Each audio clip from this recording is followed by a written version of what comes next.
publisher of Blank Slate Media, and I'd like to welcome everyone to our sit down with Town of North Hempstead Council member Veronica Lurvey, who is not running for re-election. Instead, she is running for Town of Receiver of Taxes on the Democratic line against Mary Jo Collins, who is running on the Republican and the Conservative lines. This is part of a series of interviews with candidates running for office this November. I would like to thank in advance the sponsor of this event and others, Northwell Health. And with that, let's get started. First question. Why the decision to leave the town council and run for receiver of taxes? That is a great question and one that I have been asked often. So I want to thank you first for giving me this opportunity to answer questions and to reach a broader audience. I think that is something that is extremely important, that people are educated about their candidates. And for everyone who's watching, I want to applaud your involvement in the democratic process. So to answer your question, Steve, I have been a council member for 4.5 years. I was appointed by Judy Bosworth and then ran for election, and which I won by like 60+%. I have really enjoyed being a council member. There is something about it that is very satisfying, getting things done for the people. But because of redistricting, the town of North Hempstead, just like other layers of government, have had to redistrict based on the 2020 census. Changing populations, changing trends required that the districts also change. Because of that redistricting, I can no longer run in my district. I am no longer in District 4, which is on the ballot in November. So I would have to sit out for 2 years and then run again as council member for the new district that I am in, which is District 5. But I really believe in serving the community. I want to continue to be involved and to serve. And it would be an honor to serve as your receiver of taxes in the town of North Hempstead. Charlie Berman announced his retirement. Everybody, knows Charlie. Everybody who writes their checks to Charlie knows Charlie. He has done a fantastic job as receiver of taxes. He is now retiring. And so I thought that it was a great opportunity for me to continue to serve. Okay, so the next question is, and this is, this is a question not many people necessarily know what the receiver of taxes does, but other than we write the check to you, who are Charlie Berman. Yep. But the question is, here you're in a legislative role, which actually in the state constitution, actually the majority actually makes the executive decisions, not many of the town. As opposed to the supervisor. But what is it in your background that prepares you? I know your background is as a lawyer. Yes. What prepares you to be a receiver of taxes, which has on its face is more of a financial position? So another good question. It is on its face a financial position. The receiver of taxes oversees the billing, collection, investment, and distribution of taxes for the town and for the 46 different municipalities, commissioner-operated special districts, Nassau County, county special districts, and school districts. The receiver of taxes also acts as a watchdog over the tax bill collection and generation process, which really stems from Nassau County. So the receiver of taxes is a type of a watchdog, if I may use that term, to identify and to fix problems. And the third aspect of the receiver's office is one of community engagement. When people get their tax bill, they have an issue with it, they have a question, who do they go to? They'll call Charlie Berman, they'll call the receiver of taxes. And so customer service, community engagement has to be an important part of that role. So given that overview, because like you said, not many people know what the receiver of taxes does. But with that overview, I will explain why I am suited for the role. Before I entered public service, I was a corporate finance attorney for 13 years at the law firm of Skadden Arps, Slate, Amar, and Flom. It's one of those large international law firms that works you really hard and works on large multinational deals. One of the last transactions I worked on was a $15 billion restructuring of a building materials company that was a multinational deal. I led the deal team of over 20 attorneys negotiating with bank groups around the world. So I know how to work with large amounts of money. My work at Skadden required a great deal of integrity and diligence, which is what you need in a receiver of taxes. And I know how to be careful with other people's money and other people's resources. As a councilwoman, I have been engaged with the community.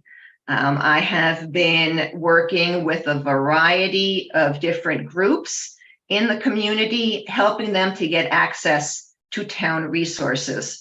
One of my accomplishments that has a direct relation to my ability and my experience that I bring to the receiver of taxes is that I worked with Charlie Berman to bring tax grievance workshops to communities that hadn't been able to access them before because of language issues.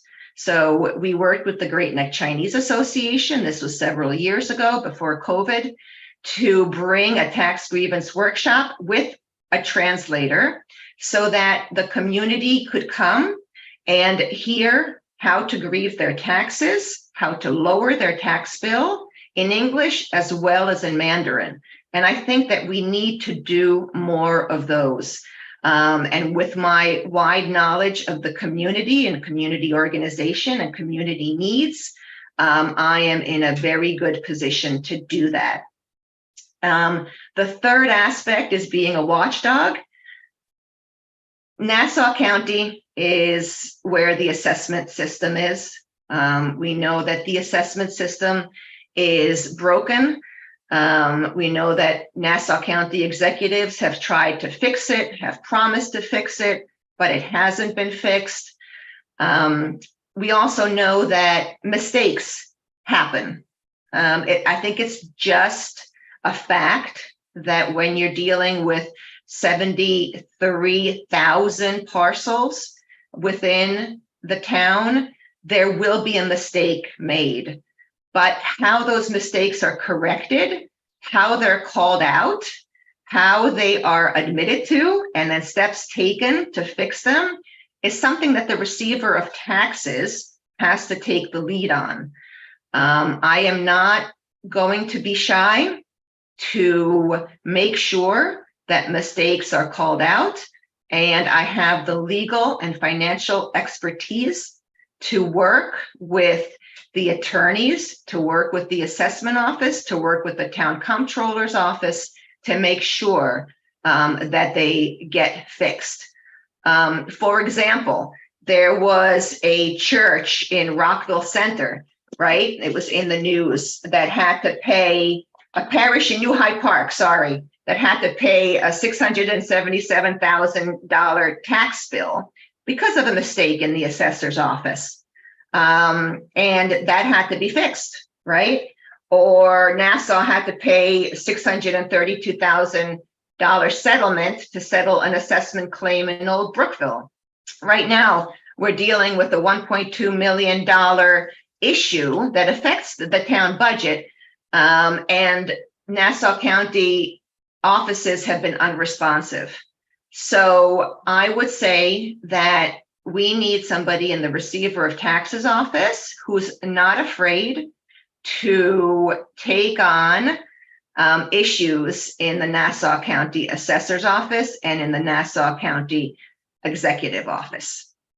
One of our candidates has suggested that the county will never get it right, that it's too big a job, and suggested, I think it was Arnold Drucker in our last conversation, that the towns should take over assessments and let them, each of the towns, be responsible. What would be your, would you be willing to do that? Would you say, and incidentally, this was something that Jack Marnes, when I think he was running for county executive, had suggested as a solution as well. So it has bipartisan support, at least two people of the different parties. Would you be amenable to being in charge of reassessing North Hempstead?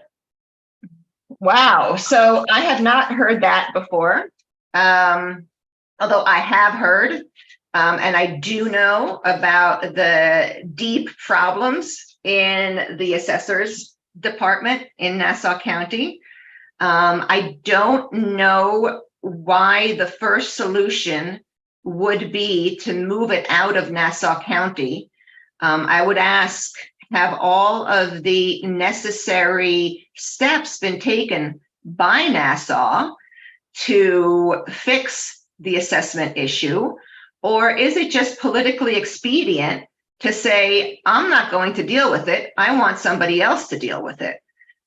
We saw what happened when Laura Curran, she bravely attempted to fix the assessment system. It is a politically unpopular thing to do, because what happens when you unfreeze the rolls and you reassess properties is that some people will see an increase in their taxes and they will be extremely upset.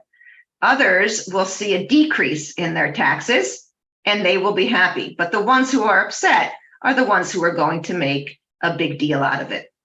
So as a political hot potato, I would first like to see Nassau County not try to pass the hot potato off to someone else, but to take responsibility. And how would they take responsibility? Well, County Executive Bruce Blakeman can make sure that there's an assessor in the Department of Assessment. The biggest problem here is that there is no assessor currently. There's been nobody at the helm for almost a year. All they're doing is freezing the assessment because it's politically expeditious. But a frozen assessment. In terms of getting it, as they say, if wishes were horses, beggars would ride. The Nassau County has had their assessments frozen from 2010 to now, with the exception of 2 years, and even Laura Curran froze it on her way out and the year before, citing COVID.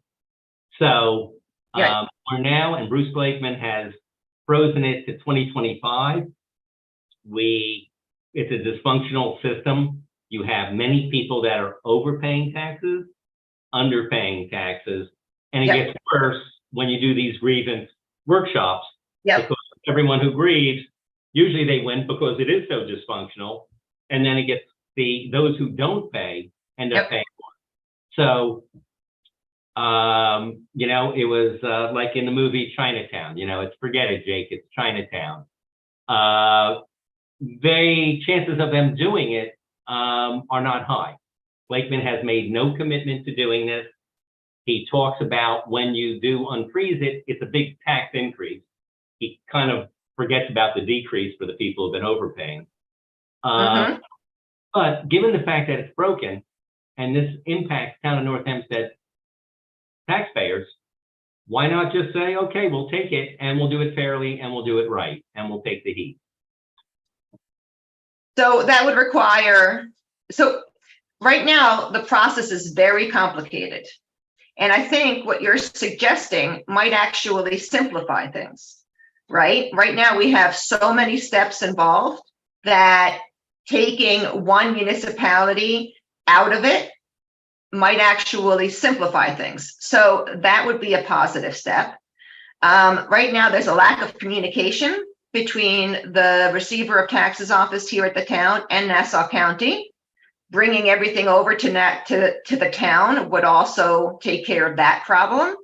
The town would have to hire a significant number of staff who have the experience in assessment, everything from lawyers to assessors.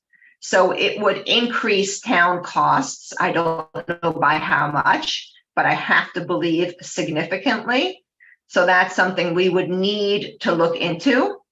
And we would need to look into the legality. I don't know if the system as it is now is somehow mandated by state law or not. No, probably the state But law. I think it's worth looking into, because you are right. Nassau County has not been able to fix it for a very long time. Laura Curran did freeze it because of COVID, because property values were going every which way and it was impossible to estimate property values. So there was a justification for that. But for it to remain frozen now and for there to be no movement to fix it, I mean, you raise a very interesting, or Arnie or Jack Martins or, whoever raised this idea. I think it's something worth looking into. Sometimes you need novel solutions, right? Just like at town hall, we're saying that some of us are saying we need our own court. We need our own court system to hear quality of life tickets and violations, right? Sometimes you need a major change to get the results that you need. So aside from us deciding to take on the whole job of assessing the town of North Hempstead, what do you consider to be the major issues that for the town, for the receiver of taxes? I know you're, are there things that right now sort of stand out in terms of what you do, or is that covered under what you were saying about the job? Yeah, so I think the receiver of taxes office has to be accessible. Everybody in the town is somehow going to be, interacting with the office of the receiver of taxes. And I think that there are some ways that we can make it more accessible, extending office hours, for example, including nights and weekends. Maybe not every night and every weekend, but certain nights and weekends would be helpful for those who have other responsibilities or who may work during the hours that it's open now. I think one of the things that I would very much like to see is an enhanced online presence so that information and payments are easily accessible from homes and smartphones. I would like. There's people going by on the street and my dogs don't like it. Oh, I didn't even hear them. Okay. So I was talking about increasing the tax receiver's online presence to make information and payments easily accessible from homes and smartphones. I would also like to see an alert system. Right now, I get an alert, a text alert, when my Amex bill is due or my credit card bill is due. Why can't I get such an alert from the receiver of taxes office? Nobody wants to pay that tax bill late because the penalties are high. So why not make it as easy as possible for people to get the information about when the due date is and remind them? People are busy. People are used to getting things on their phones. immediately. So let's work on an alert system and able to pay our taxes through our phones like we do almost every other bill.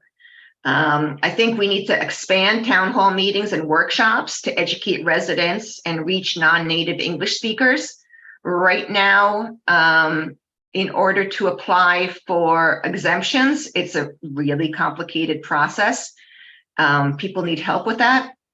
And in order to be able to reach them, going out into the communities, maybe partnering with the libraries or the school districts or the senior centers would be really positive. Like, for example, the low-income exemption for seniors was recently raised from, the threshold was recently raised from something like 35,000 around there to something around 50,000 around there. So there's going to be a whole new pocket of seniors that need to apply for that exemption.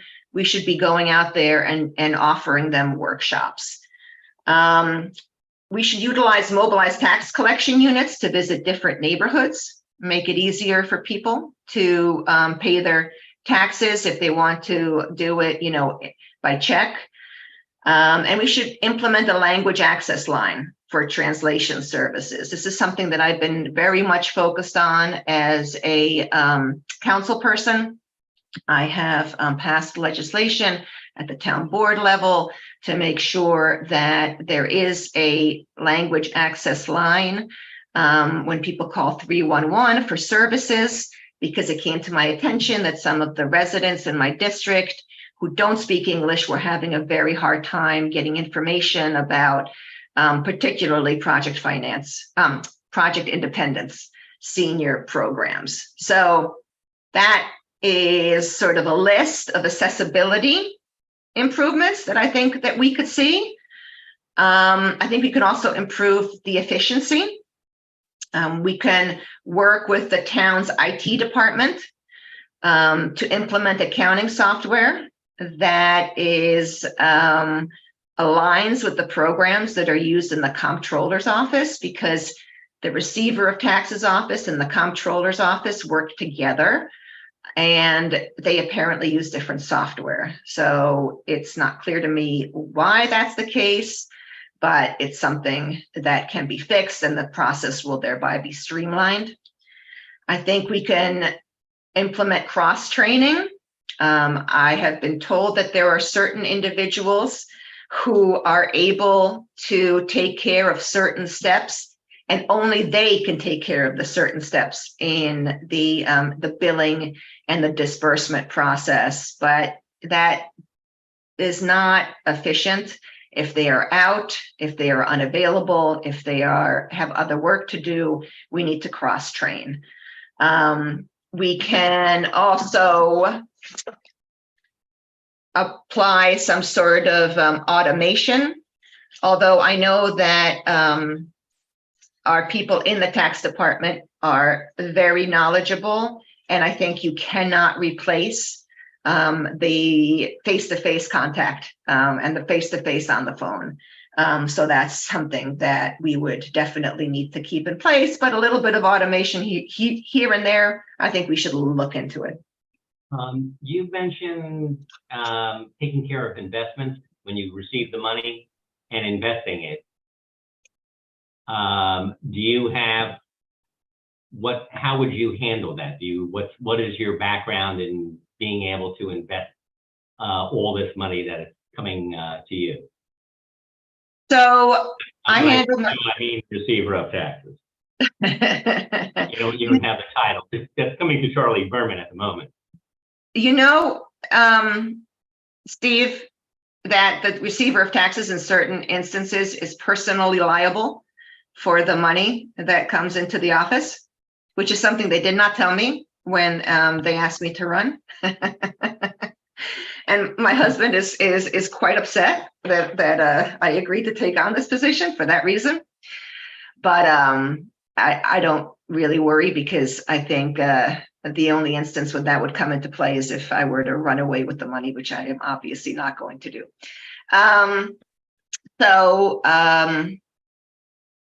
The money that the investments are an important part of the receiver of taxes function.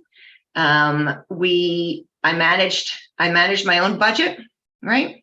I managed my family's budget. I have managed the budget of the town of North Hempstead.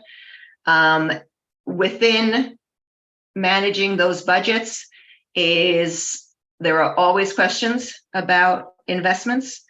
I think we need to listen to the experts. I think we need to work with the comptroller's office, who invests the money in the town funds. Just last month, there ended up being a controversy because I was aware of some investment vehicles that many municipalities are using that involve treasury ladders. Some of them are provided by NY Class, but there are other companies that also provide them for municipalities.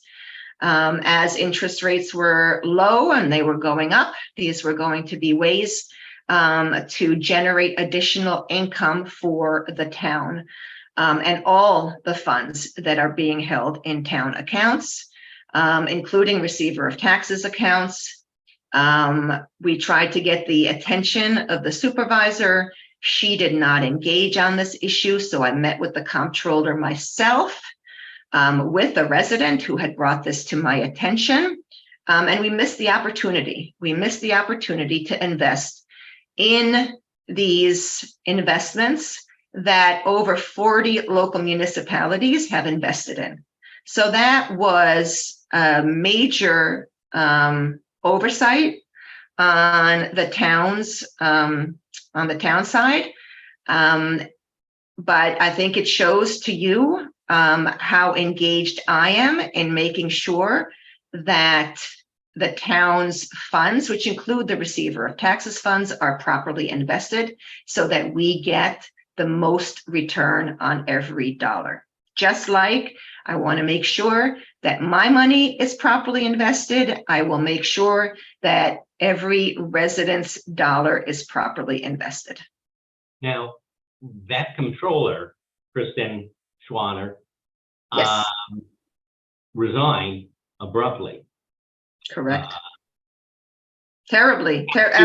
Abruptly. Yeah. Without notice. Unusual. Town Supervisor Jennifer DeSena said that, I guess she confirmed it, but she said your involvement was improper.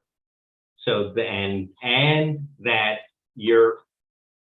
in what she said, your improper involvement resulted in the comptroller resigning at a time of the budget and at a time when there were no deputy controllers and at a time when the head of purchasing had also resigned. Mm-hmm. So I don't know if those are all connected in terms of it, but on the issue of Kristen Schwanner, was it improper? It was absolutely not. It was absolutely proper for me to meet with the comptroller to present her with potential investment vehicles. She came from the private sector. So, and she had a great resume and she was hired on a bipartisan basis. But she didn't have much municipal experience. And I see no reason why I cannot meet with a department head to bring to their attention potential investments that will make the town money and ask her to look into them to see whether or not she agrees. That was the extent of my meeting. It was informational. It was for the benefit of the town and for the town's taxpayers. Whatever Supervisor DeSena is saying is misleading. I did not pressure her. She was not put on the spot. We gave her the information and we said we would wait for her review and for her analysis. Well, she seemed to blame, when I'm talking about the town supervisor, seemed to blame your involvement, maybe other members, Democrats' involvement in the controller's resignation.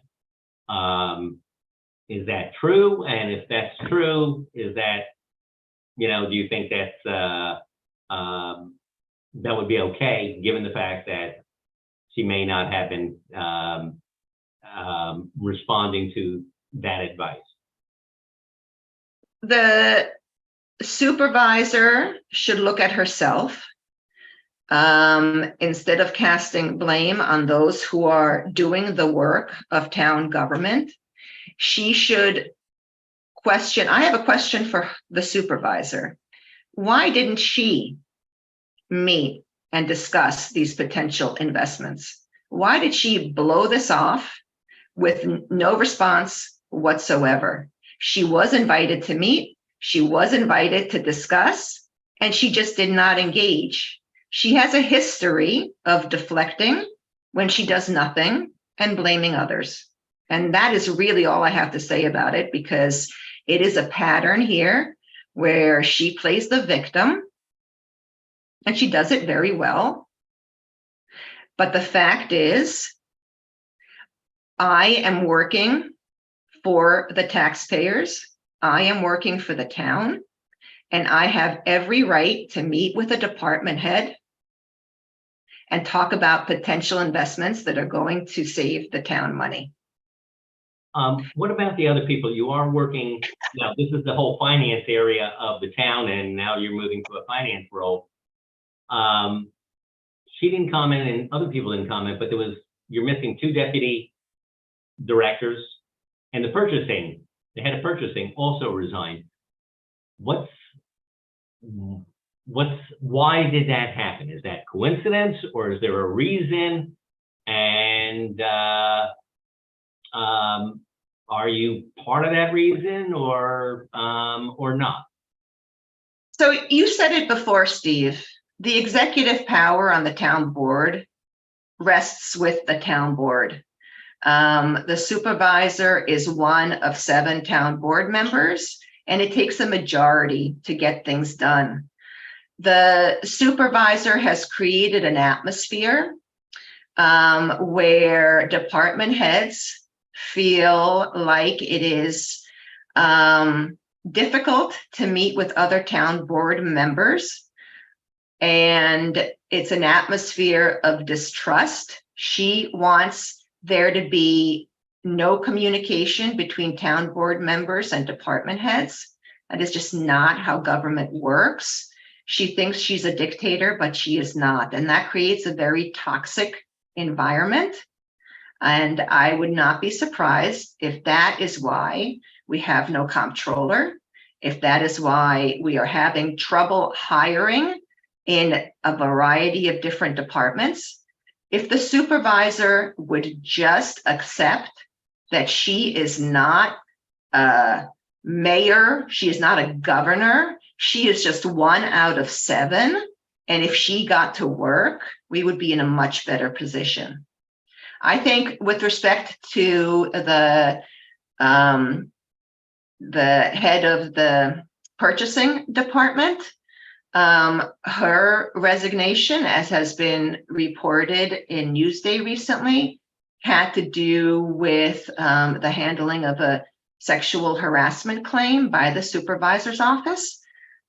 We did a press conference about that yesterday, I think. All the days are mixing together in my head. For this week's issue of the Blank Slate Media newspaper. So yes, so that was covered. There are irregularities in her hiring of the hearing officer. There are irregularities in the payment of the hearing officer. And for the supervisor to say that it has anything to do with the town board is just a complete fabrication. So let's say you win and the supervisor wins re-election. And clearly there has been friction between you and the Democratic members and the town supervisor, current town supervisor. How does that play out if you're the receiver of taxes? Is this something where you'll be able to work together, or is this going to make it a, are we going to see a carryover to what we saw in town board meetings, where things kind of got off the rails on several occasions? Well, I will say that is really up to her if she does win. I, on my side, during the first, let's say, 6 months of her administration, made multiple efforts to reach out to her, to work together on issues that were non-controversial, that we could have worked on together. And she slammed the door in my face, figuratively. She never responded, and she never engaged.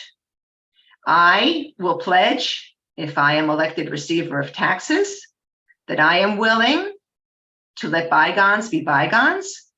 Let's work together for the sake of the taxpayers. Let's work together to make sure that we can rebuild trust in the functionality of our government. We do not need the craziness of Washington, D.C. at town hall, but that is what we have had for the past 2 years under the supervisor's administration. I am 100% willing to wipe the state slate clean and be an adult. Okay, another plug for Blank Slate here. Well, you're not running against Jennifer DeSena. In this case, you're running against Mary Jo Collins. So, as your final question, I'm going to ask you, why should voters vote for you rather than Mary Jo Collins, who's on the Republican and conservative line? Good question. First of all, it's my years of experience working with the community. I know how to listen to their problems. I know how to respond to their problems. I know how to communicate, and I want to communicate and go out into the community and make sure that the office is accessible to all, and that all the residents have all the information that they need regarding exemptions and grievances. I think that is one of the most important roles of the tax receiver's office. I also think what distinguishes me from my opponent is that I understand what the receiver of taxes does. I question some of her literature where she says she will work with Supervisor DeSena to cut taxes. She, as receiver of taxes, will have no vote on the budget. So when she says she will work to cut taxes, that is just something that she cannot deliver. So I question whether or not she knows what the role of the receiver of taxes is. And thirdly, I am not afraid to speak out. I am not afraid to be vocal when there is a problem, and to use my legal expertise to fix it. I think those are 3 areas where I am a much better candidate than my opponent. Okay, well, I'd like to thank Northwell Health for sponsoring today's discussion. I'd like to thank you for taking the time. North Hempstead Council Member Veronica Lurvey, the Democratic candidate for receiver of taxes, for sitting down with us and sharing her views. A story of our interview will appear in our papers probably this coming week, the week of the 20th. And we will send out recordings of this event for people to listen to in detail what we've said. And will be on our YouTube channel and be on our website, The Island 360. So I hope all of you will follow up and follow what we said. And again, my thanks to North Hempstead Council Member Veronica Lurvey, who is running now for Receiver of Taxes, for sitting down and sharing her views. Thank you very much. Thank you so